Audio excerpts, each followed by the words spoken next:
Feed a quarter to the payphone on the bend, the one with its line cut and its cord taped, and somewhere across town your own phone starts ringing.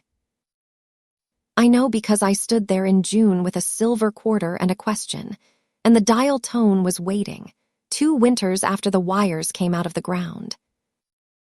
I did it on purpose, and I did it sober, and I did it for Reese.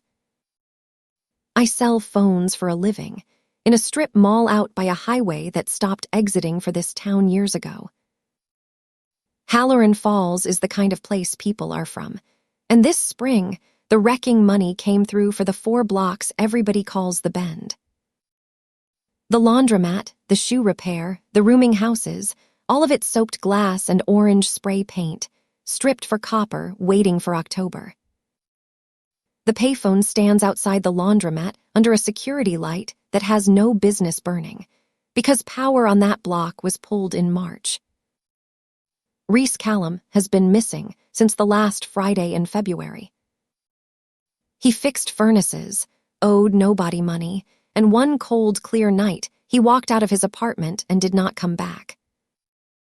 The camera at the gas station on Route 9 caught him at 19 minutes past 1, under the canopy, looking at his phone.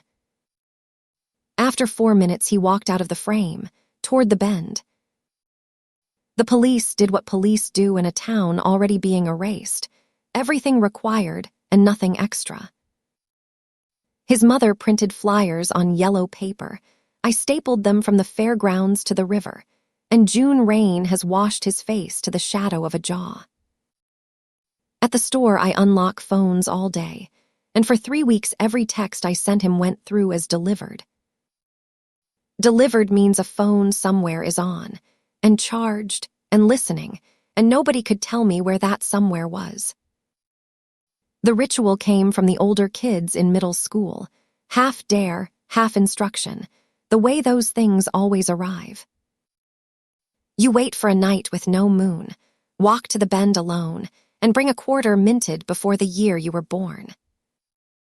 You feed the coin, dial your own cell number, and when the line picks up, say the thing you want to know 3 times into the receiver. Then you hang the receiver back gently, like settling something that sleeps, and you go straight home and leave your phone face up beside your bed. After that, they said, the calls start. 1 call a night, from a number your phone cannot name, and each night it tells you where it is, closer every time. On the 5th night it arrives, and it will answer 1 question, any question, the whole truth, free of charge. There were 3 rules, said flat and fast and in order like a phone number. Never hang up first. Ask 1 question, only one, no matter how well it is going. And when the voice is close enough to answer, do not turn around. We dared each other all summer at 14, but nobody had the right quarter, and then the coin boxes left town before we did.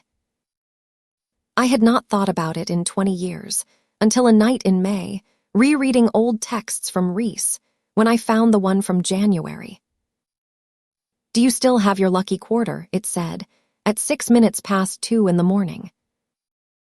Nothing about quarters before it, nothing after, 1 gray bubble I had slept through and answered, hours later, with a thumbs up. My lucky quarter is a 1964, silver, older than my father, and Reese was next to me at the fairgrounds the day a change machine spat it out. The 1st of June was a new moon. I parked by the shoe repair at midnight and walked the half block with the quarter sweating in my fist. The Bend at night is a museum of a town, mattresses on the curb, numbered doorways, 1 light humming on a block with no power.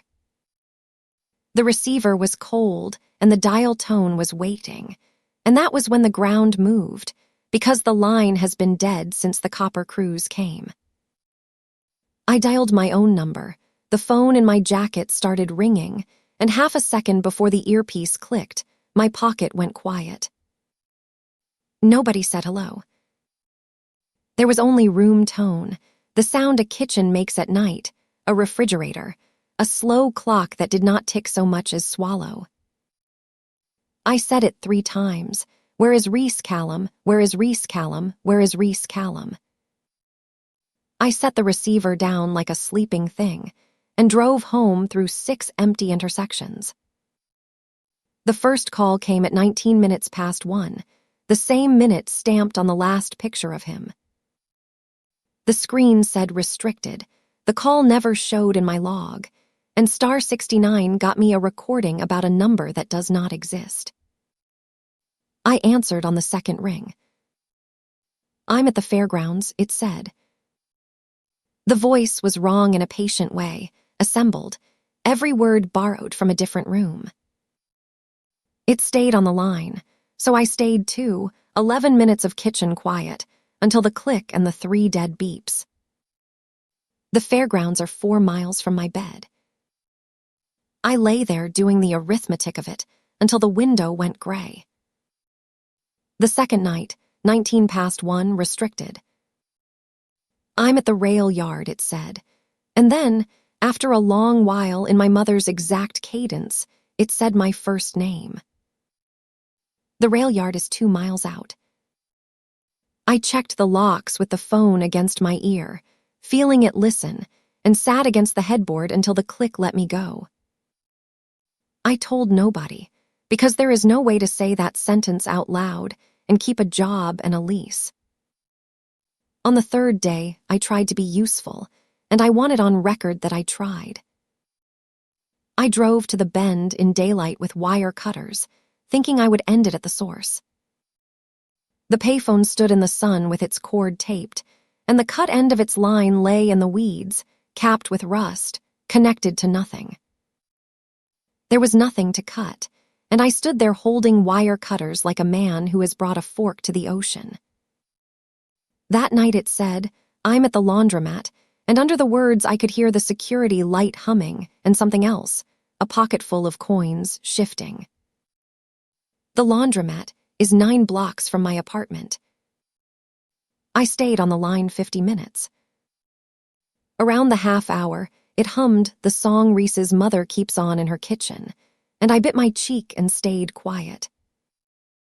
In the morning, I pulled my own account with my employee login. 3 nights of restricted calls, and my own record showed a flat line, not one incoming minute anywhere. The 4th night, I did not go to bed. I sat facing the kitchen wall, and at 19 past 1 the screen said restricted without ringing, the word just arriving, like something set down on the glass.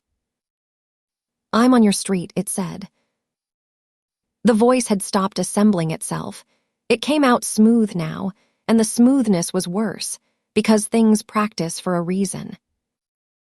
Behind it, I could hear my street, the flag rope clinking on the school flagpole, the one dog starting up and thinking better of it. I did not go to the window. We stayed on the line an hour, and near the end, in a voice with no seams left, it asked me a question of its own. Is this Reese's friend? It said, in Reese's voice, and then the click and a kitchen with all the air gone out of it.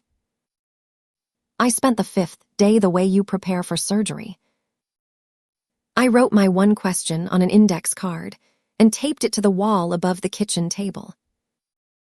One question means one, and I know myself, and I know what grief does to arithmetic.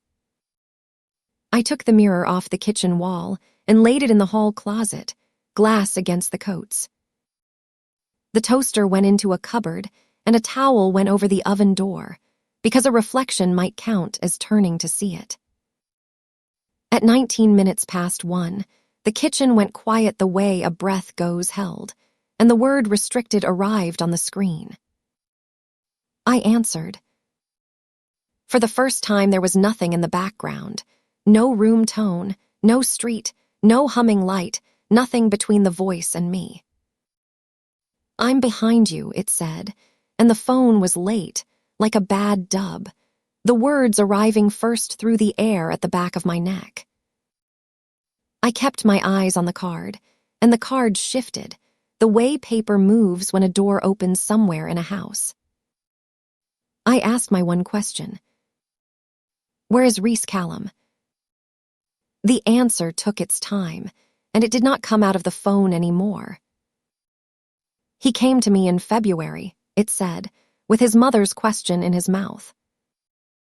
Reese's mother got a diagnosis last winter, the kind that comes with a number, and the doctors would not say it, and the not knowing was eating him. He asked how long she had, it said, and I told him the truth, and the number was kind, and he was glad. Gladness makes people forget themselves, it said, and he turned around to thank me. The kitchen stayed very still, and the cold at my back folded away like a coat lifted off a hook. He is not lost, it said from farther off now. He walks ahead of me, and he is learning the roads. Then the click, and my kitchen was only a kitchen, with a man at the table shaking like a struck tent. The bend came down in October. I watched from the barricade with half the town, and the operator left the payphone for last, and I do not believe he chose that.